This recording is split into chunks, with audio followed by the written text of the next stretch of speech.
حضرت سیدنا عمر فاروق، سب بولیے رضی اللہ تعالی۔ حضرت عمر فاروق رضی اللہ تعالیٰ عنہ کا مبارک زمانہ ہے۔ حضرت عمر نے فوج بھیجی ایران کے حکمران کے ساتھ جہاد کرنے۔ ایران کے بادشاہ نے 2 عیسائی جاسوس بھیجے، کہنے لگا ذرا پتہ تو کرو مسلمانوں کا رات کا طریقہ کیا ہے، میں صف بندی کراتا ہوں۔ وہ ساری رات صف بندی کراتا رہا، 2 جاسوس آئے مسلمانوں کی معلومات کرنے۔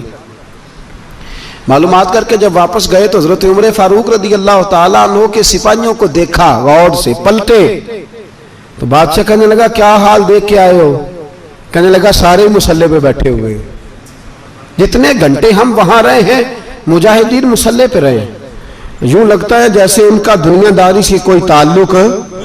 اور کہنے لگے بادشاہ کوئی ایسی طاقت ہے جس کو وہ بلا رہے تھے، کوئی ایسی قوت ہے جس کو وہ پکار رہے تھے، ہمیں بھی وہاں کھڑے ہو کے محسوس ہوتا تھا کہ ہاں کوئی ہے جو آ جائے گا ان کی مدد کے لیے، کوئی ہے جو پہنچے گا ان کی مدد کرے گا۔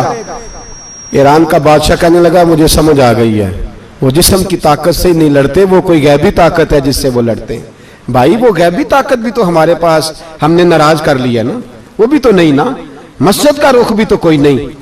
اور میں نے پچھلے جمعے بھی کہا تھا، پھر کہتا ہوں، وہن ہو گیا امت کو۔ نبی پاک نے فرمایا امت کو وہ کیا ہے، دنیا سے محبت ہو گئی ہے، موت سے کراہت ہو گئی ہے، وہن ہے۔ صحابہ کرام کو موت سے بڑا پیار تھا، موت سے بڑی محبت کر، ہماری طرح نہیں وہ کہتے تھے مریں گے تو منو مٹی، تو وہاں ٹھیک ہے عذاب قبر حق ہے، لیکن میں کہا کرتا ہوں سالوں کے بعد جو پردیس سے ماں کے پاس آئے، ماں اسے عذاب نہیں دیتی، اس کا ماتھا چوما کرتی ہے۔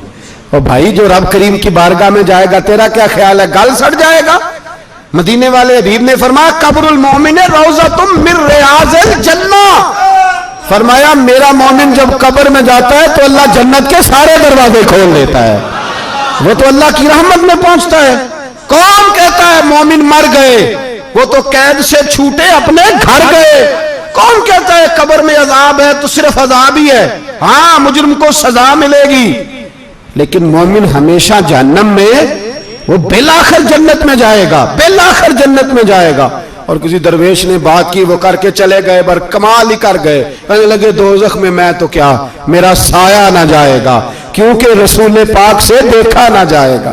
نبی پاک سید عالم علیہ السلام کے غلام تو دیکھو نا، ساری زندگی عمر فاروق، بخاری پڑھو تو صحیح، ساری زندگی عمر ہر نماز کے بعد کہتے تھے اللہم ارزقنا شہادت فی سبیلک، اللہ بسترے پہ موت نہ دینا، موت مجھے شہادت کی دینا۔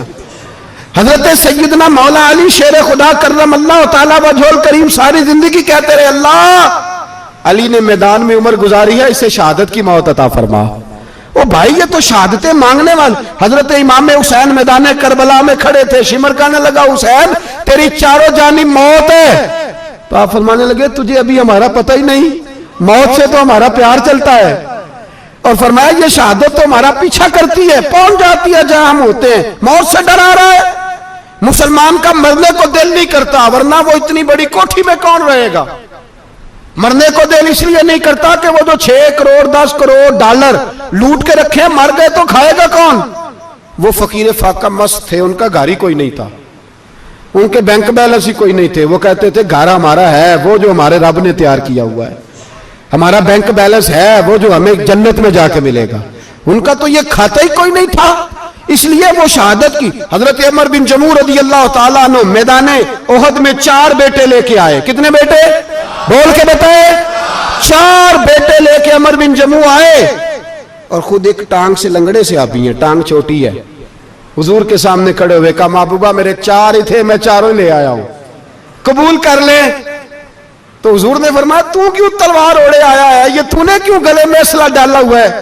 کہا یا رسول اللہ میں نے بھی تو جانا ہے نا۔ تو حضور نے فرمایا 4 بیٹے جو ہیں۔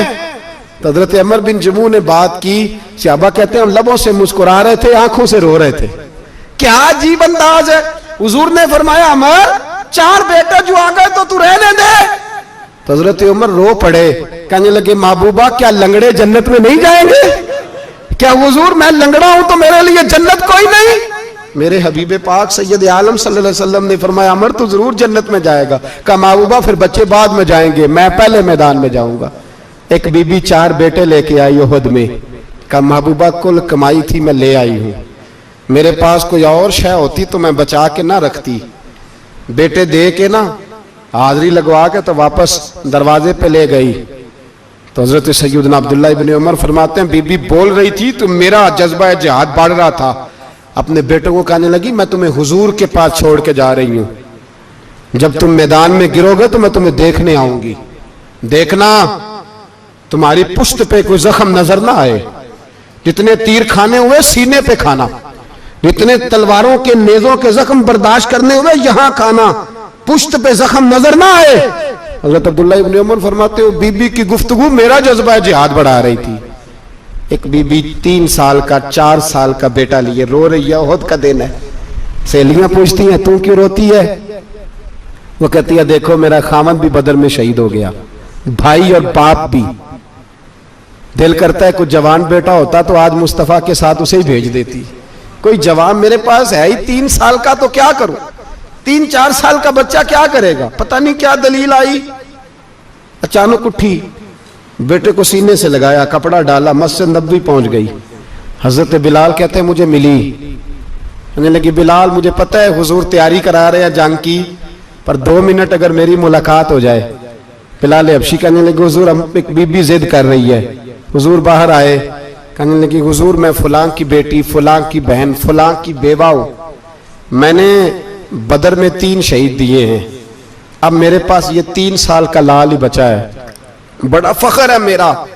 لوگ مجھے شہید کی بیوہ, شہید کی بیٹی, شہید کی بہن کرتے. دل کرتا ہے شہید کی اماں بھی کہیں جاؤں تو میرا بیٹا لے لے. سیدنا بلال کہتے ہیں حضور مسکرائے, کہنے لگے یہ 3 سال کا نونہال کیا کرے گا؟ کہتے ہیں اماں کا عجیب جذبہ ہے. کہنے لگی محبوبہ سنا ہے اسلحہ بھی تھوڑا ہی ہے, ڈھالیں زیادہ کوئی نہیں, میرا بیٹا ساتھ رکھ لیں, جب آپ کی طرف کوئی تیر آیا نا تو میرا بیٹا ڈھال کے تو اس کو ڈھال بنا کے آگے کر دینا. محبوبہ ڈھال تو بانی سکتا ہے نا. حضرت بلال فرماتے ہیں مصطفیٰ کریم نے فرمایا جا میں نے قبول کیا, قیامت کے دن بیٹا گھر لے جا, جب تیرا نام پکارا جائے گا تو شہید کی اماں کہہ کے پکارا جائے گا, جا تو گھر لے جا. کہتے ہیں چلتے چلتے ایک غریبنی اور آ گئی, اتنی سی اٹی بان کی, اتنی سی. بلال حضور سے ملاقات ہو جائے گی. نبی پاک آ گئے تو کہا محبوبہ یہ غلبہ اسلام میں میرا بھی حصہ ڈال لے. حضور نے فرمایا یہ کیا ہے؟ کہنے لگی حضور خامد فوت ہو گیا, اولاد اللہ نے بے نیازی سے دی نہیں, سویرے چرخہ کاٹ کے رزق حلال کھاتی ہوں, میرے پاس نا یہ اتنا سا بان ہے, ایک گھوڑے کی لگام بن جائے گی. محبوبہ حصہ تو ڈال جائے گا نا دین کے لیے, میری قبولیت ہو جائے گی.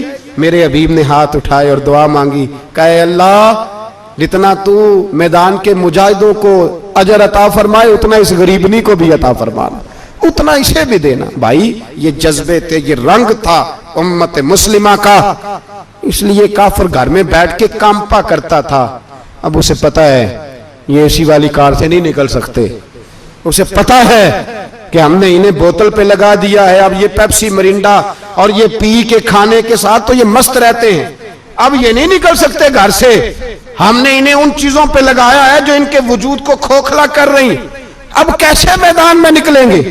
وہ اس لیے نہیں ڈرتا کہ وہ تیری آسائشوں, تیری زندگی میں آنے والی سہولتوں سے آشنا ہے.